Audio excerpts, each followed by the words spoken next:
Hello, my name is Darryl Ware II, and I'm the youngest mayoral candidate for the city of Shreveport, Louisiana. I was born and raised in Shreveport, Louisiana. I'm 29 years old. Upon being elected, I would be the youngest mayor in Shreveport, Louisiana's history. I graduated my Bachelor's of Science in Management from Louisiana Tech University with a minor in history. I also graduated with a Master's in Public Health with a concentration in infectious disease epidemiology from Cornell University, the first African American to do so. In addition to that, I worked at companies such as Susan G. Komen, Texas Children's Hospital, the Department of Veteran Affairs, Northwestern Medicine, and Kaiser Permanente. My background is in healthcare, nonprofits, and public health, and my job was overall to improve the overall performance of each company and see how we can increase that revenue.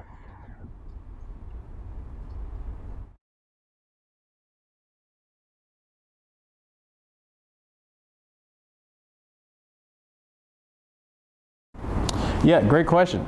So I would define the role as a mayor first as a leader, second as a visionary, third as a competent technological personnel, for lack of better words. With that being said, you have to understand what the people of the city of Shreveport actually need, and that varies from community to community, to neighborhood.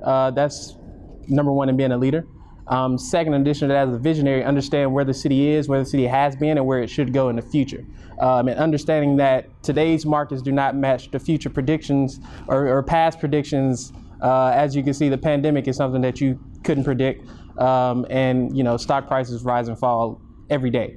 So being a visionary to understand what are those risks that we may see in the future as a city and how we can use public policy to enhance the city of Shreveport to brace for impact. That would be great. And then from a technological standpoint, who are the heads of the departments?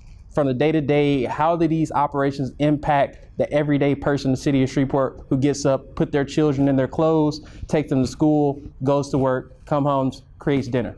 That is, in a nutshell, what it means to be mayor. Understanding what the people need, what the future of the city of Shreveport is, and what do the people need on a day-to-day basis, and are we enhancing that, and are we making sure that we're cooperating based on the people and what they voted for?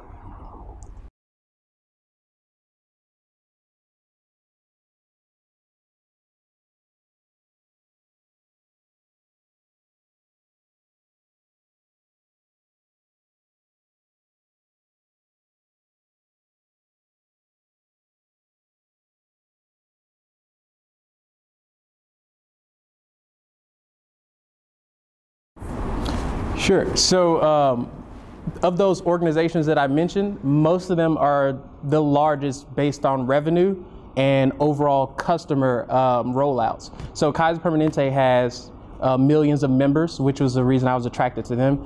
Susan G. Komen is the largest nonprofit based on breast cancer care and awareness. And then Texas Children's Hospital is the largest children's hospital within the United States of America. So and the Department of Veteran Affairs is also the largest public option in regards to healthcare. That's just based on treatment in regards to their public policy plan to make sure our veterans are covered. So when I was 20 years old, I started with the Department of Veteran Affairs, and I was actually tasked with $1 million budget while still in undergrad. So trying to figure out how much surgeons should be tasked with and making sure their compensation aligns with that. That was something I was tasked with, at 20 years old. So I'm very comfortable with a large amount of money, managing that, allocating the resources where necessary, and then making sure that everyone is included, in regards to healthcare trust funds and healthcare pension plans, and seeing how people are able to roll out, because I worked in human resources as well. And so understanding the total benefits and total person when it comes to making sure that everyone is taken care of from a financial aspect, as well as benefits and retirements and pension. Pension isn't as popular as it used to be. We're now in the 21st century, but I am a huge proponent of pension because we've seen how it's taken care of middle-class families in the past, and I hope that it's something that can be a framework for the future. But overall, I'm extremely comfortable with managing a budget. The city of Shreveport's budget, $500 million plus is nothing to sneeze at. But the organization that I've worked at, I've grown accustomed to, and it's been normalized to see billion-dollar budgets. And understanding how that's allocated, how compensation is involved, how capital assets are being managed, how people are being utilized across different systems, taking into account benefits and travel, taking into account equipment, taking into account the wear and tear and decomposition of equipment and how we can increase supply, and always double backing on inventory. So looking at operations, strategy, finance, human resources, accounting, the entire shebang always comes back to the balance sheet. Are we in the black? Are we in the red? How do we do that? And then let's always go back, to the people who are, APA certified and ready to look over the books one more time before we're finished.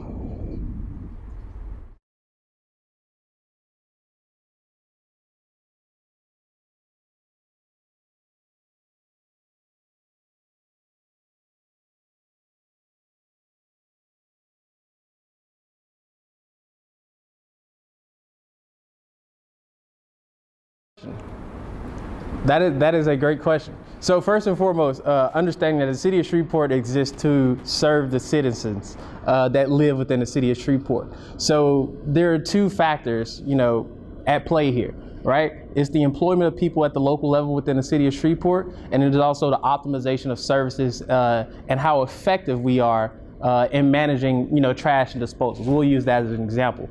I know Republic may have been a previous vendor. I see them across the country, and I've seen them in Texas as well as a few other companies. Number one are we optimizing and are we effective right now with the status quo of having city workers in garbage disposal within the public's hand? And if not, why aren't we reaching maximum capacity and overall output so that people every day are comfortable that their trash is going to be picked up on the same day, each day of the week at the same time, and understand and have that level of expectation that should be met when you're paying your tax dollars? That's number one. Number two, if there's a private company who sees a vetted interest, a mutual benefit in coming to the city of Shreveport, is able to increase the rollout of their programs, they're able to better operate than the city of Shreveport, that would be fantastic. But there is a cost to that. A private company isn't as incentivized to hire the same people that we may be willing to hire at the city level. So what are their qualifications? How are their recruiting efforts? How do they treat their employees? And then overall, what do the people in the city of Shreveport want the most, right? So there's gonna be a cost-benefit analysis that has to take place. Am I against privatization of public works? Absolutely not. It all depends on overall what's gonna be best for the city of Shreveport.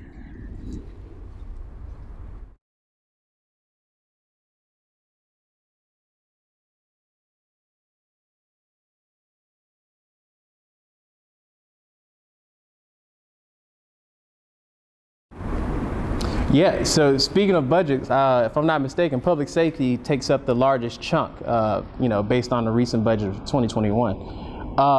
Overall, crime has homicides, right? We had a good month in August, thank God. However, we have to maintain a culture of safety, a culture of peace, and a culture of unity, right? That starts with leadership. Do the people in the city of Shreveport see a leader that they can get behind, that they can see as a unifier, that they can see as someone who has lived like them, understands them, and is not necessarily trying to pacify their fears, but show them that you can walk with them and understand their story and understand how we can overcome that together? Because is crime always going to exist?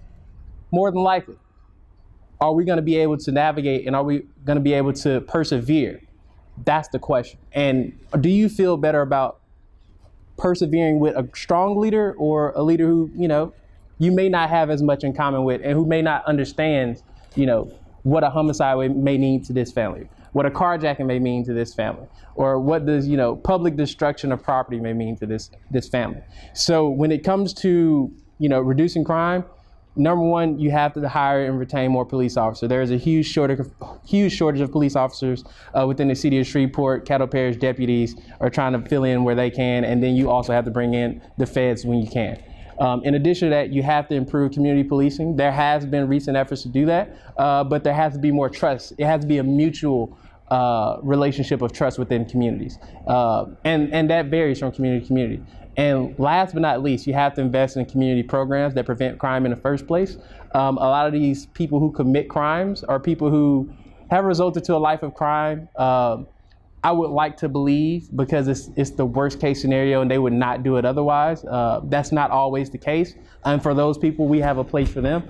But we want to make sure that we invest in the program so that people are well educated, so that they are employable, make sure that they're well trained, so that way they can be hired, maybe even for the city of Shreveport. And in addition to that, making sure that they're trained on community standards, understanding what does it mean to be a person, to live amongst the community, and making sure that we all have a shared interest in building the city together.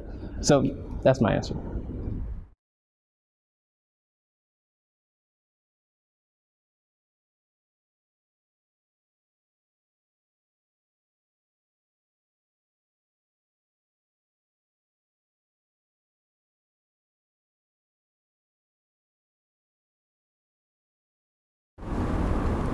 Yes, so this goes back to my experience at other organizations when I talked about equipment, salvaging what you can and understanding that, these assets depreciate over time. We don't want that to happen anymore, especially within downtown Shreveport. The future of Shreveport really can be built as a hub out of downtown Shreveport. We have so much capital, so much equipment that can be optimized to better improve this city and make it more, how do I put it, more presentable to outside investors. When I see Shreveport, when I drive down Travis Street, when I drive down Spring Street, it's such a special place, right? It's a mix between an urban downtown city, but a Southern cultural feel. And I'm a person who feels like that's a niche that can be optimized. And it's a mix between Southern culture and urban possibilities. And we have to make sure that we bring other people in to help them understand what does it mean to be in Shreveport and what does it mean to make money in Shreveport and make sure that those tax dollars are going into the right place. So understanding that we have a huge community of entrepreneurs, we have a lot of working men who use their hands, and we have a lot of tech savvy people at organizations such as LSUS, Southern University in Shreveport. And you have all these people who are willing to get to work, but sometimes it takes private investments. And sometimes we have to make these investment opportunities a bit more suitable and a bit more tasteful for people to come in and be able to bite into it. So I think it really starts with building a hub downtown and then finding those pockets within Shreveport, Louisiana that we can use as economic engines and spurt out as, entrepreneurial spirits.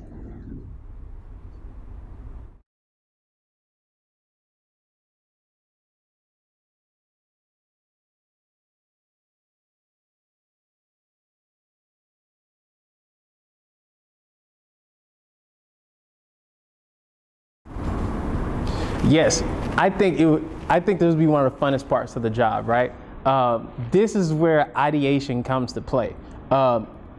If I were to have it my way, which I should if I'm elected, right? I would create a Shark Tank type proposal for people outside of Shreveport and people within the city of Shreveport to join in and create a think tank for economic engines, right? Of course, the Chamber of Commerce would be a huge stakeholder in presenting this type of information and figuring out who the stakeholders are. But I would love to see a pitch, either semi-monthly or, weekly, if the ideas are, if they're in that large of a quantity. So we want to make sure that we get people to pitch, make Shreveport a culture of what if instead of no's. I'm not conservative when it comes to ideas. I'm not conservative when it comes to, how do we create that next business model that sticks and creates revenue for generations to come, right? What if the next Amazon is born out of Shreveport, Louisiana? What if the next health tech company is born out of Shreveport, Louisiana? At LSU Medical Center, who is in that hospital and what entrepreneur have they not partnered with within the city of Shreveport and created that joint venture that's gonna, grow revenue and also create people, jobs. And with those jobs and with that money being funneled, education can be improved, health can be improved, crime can be reduced, and the economy as a whole can just be enlarged. Excuse my stuttering, but I get a bit excited about that, yeah.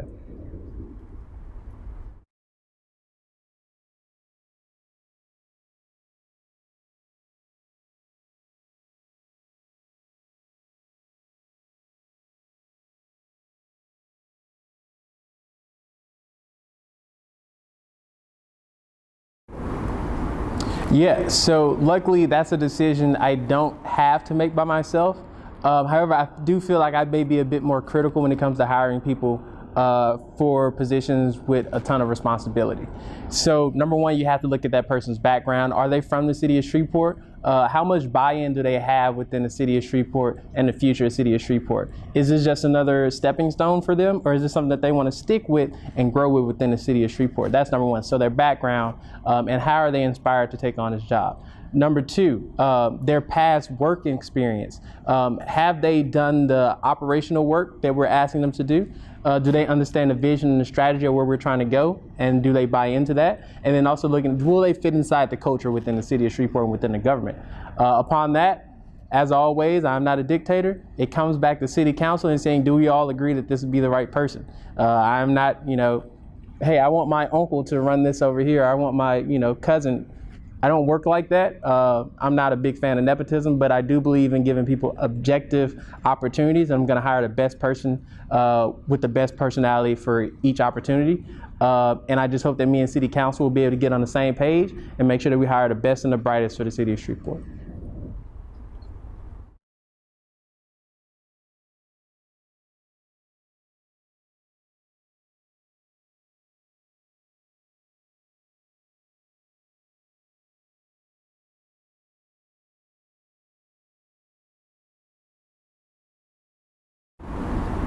Yeah, so you mentioned Caddo and Bossier. Well, first off, when we come to the table, we want to let them know Shreveport is number one, right? In addition to that, though, we want to make sure that we're optimizing and utilizing every resource that Caddo Parish has to offer. I do know during the COVID relief packages that they received, a lot of those dollars from the federal government trickle down, and a lot of them were used within the city of Shreveport. So that's always going to be an effective measure to improve operations across the city. Within Bossier, Shreveport-Bossier metropolitan area, I mean, we're just separated by Spring Street, right? So you have to collaborate. Mayor Chandler is also a Louisiana Tech alumni. I haven't met him yet, but I'm pretty sure we'd be able to partner on quite a few things. Seeing how, our casinos are competitors, but there are ways for us to operate to where we can make, Shreveport, Bossier, a mutual getaway for people within the Architects. So that's another step. So there are a plethora of ways where we can even maneuver and use the natural resources within Caddo Parish. If you go north to Shreveport and seeing, Caddo Lake and things of that nature, there are many opportunities. Excuse me, I may have said the wrong lake, but there are opportunities across Caddo Parish that we simply just do not utilize, from my perspective, enough, right? This is a sportsman's paradise. We need to make sure that we're selling that. That shouldn't be something of old days. You don't get across lake, you don't get a Red River everywhere. The future of the world literally is about natural resources and water, and we have plenty of land and water. We need to make sure that we're showing the world, hey, look, this is one of the most natural places you can be, and you just happen to be able to make a living here and raise a family. And that's the overall goal, and I believe Bossier also has that in mind, and Caddo as a whole, with its rural areas, we all got to work together.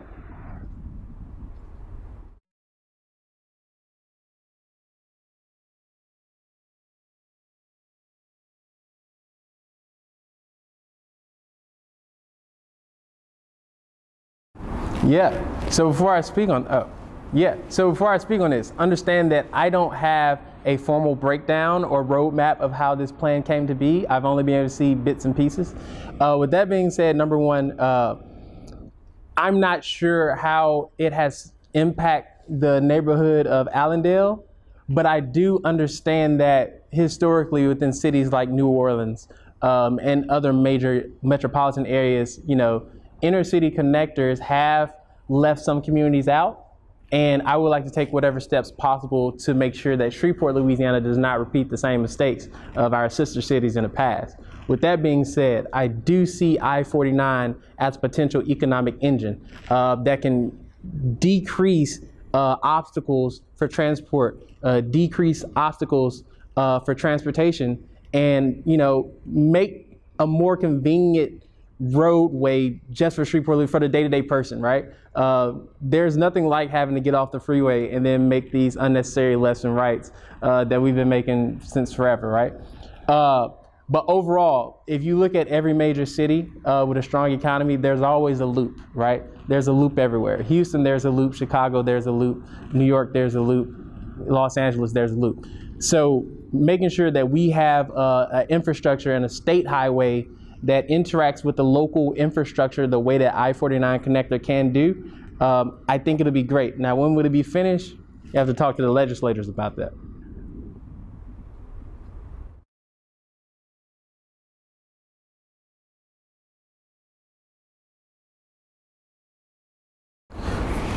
Yeah, quick plug. If you have time, go back and read my opinion piece within the Shreveport Times, and it's called "The State of the City" by myself. But the state of the city for me, Shreveport unfortunately has been dying, right? And within that article, I referenced quite a few things, right? I referenced the crime rate. Crime has been the worst it's ever been within the city of Shreveport, Louisiana. You know, that's not an exaggeration. The stats speaks for themselves. If you look at healthcare and seeing how COVID was devastating, if you see our health rankings within Louisiana and within the entire country, if you look at the economy, people are employed, but so many people have left the labor force because they feel like the wages aren't high enough, or that the jobs that they're working, they don't have enough time to take care of their children, right? So in addition to that, there's also the infrastructure. It's going to take billions of dollars to replace the aging infrastructure within the city of Shreveport. There have been improvements, and there are things that have been working in our favor from the federal government, and we're still waiting on things to trickle down. Whatever doesn't go to Baton Rouge and New Orleans. But in addition to that, as you can see today, we have a boiling water advisory across the city. So infrastructure is a total piece that it may not be as beautiful, as pretty, or as delicate to talk about, you know, as other big picture things. But infrastructure is that ground level thing that works under everything that we do on a day-to-day basis. And so if you look at the healthcare, if you look at the education, where less than 50% of our schools are mastery level students, our schools are failing. They're underfunded. And a lot of our children will never graduate from, you know, college, and that's just a fact. So if you look at education with students failing and schools failing, if you look at healthcare, with Louisiana not being one of the most unhealthiest states within the United States of America, if you look at crime, Shreveport having one of the highest crime rates per capita in top 25 over the past year or so. If you look at the economy and there being a lack of growth of jobs, a lack of high-paying jobs, and a lack of appropriate work time so that people are able to take care of their children and take care of their families, in addition to the pay that they receive. Overall, I would say Shreveport, to the everyday viewer, Shreveport is dying. Luckily, I'm an optimist and a visionary who would like to take the city to the next level. But I understand that it's hard work. It's not going to be easy, and it's going to be a slugfest. But I'm willing to go along with the people who are willing to fight with me.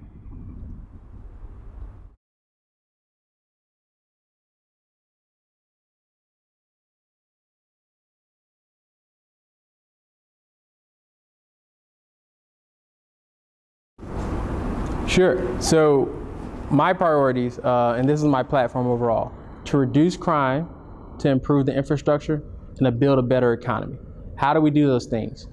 To reduce crime, to reduce crime, you have to prioritize community policing. You have to invest in community programs, public health programs that are interventions to prevent crime, and recruit more police officers. Number two, improve the infrastructure.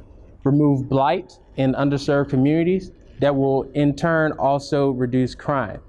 In addition to that, repurpose abandoned buildings in downtown Shreveport and make these investment opportunities more presentable and more obvious to the outside viewer. Third, build a better economy. What does that mean? It means throw all the money we can from the city of Shreveport into efficient and profitable business models that will work for ages to come. And make sure that we have outside investors who are willing to do the same, so that we can create big businesses that can help people take care of their families for future generations.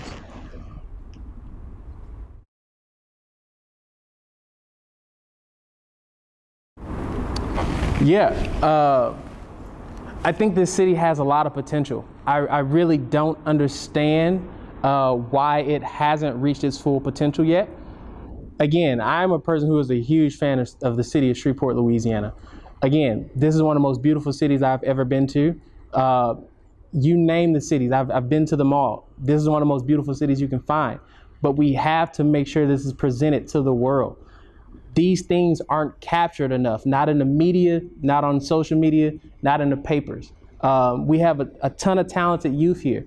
A lot of people who have the gifts, who have the potential. We don't have enough, how do I put it? We don't have a school of talent that produces people to reach their maximum potential, right? You shouldn't have to leave Shreveport to find your highest self. You shouldn't have to leave Shreveport to feel safer. You shouldn't have to leave Shreveport to find a better job. And you definitely shouldn't leave Shreveport to feel like you have a home. This is the best city within the state of Louisiana, if you ask me. I know New Orleans will have some things to say about it, but in the Arklatex, we can be the entertainment hub as well. People in in the Arklatex, people in southern Arkansas, East Texas, southeast Oklahoma. We have things that they do not have in their town. Why are we not marketing to them more? Why are we not bringing them in, asking them, hey, what are the things you travel on a plane for that you would much rather drive to Shreveport to do instead?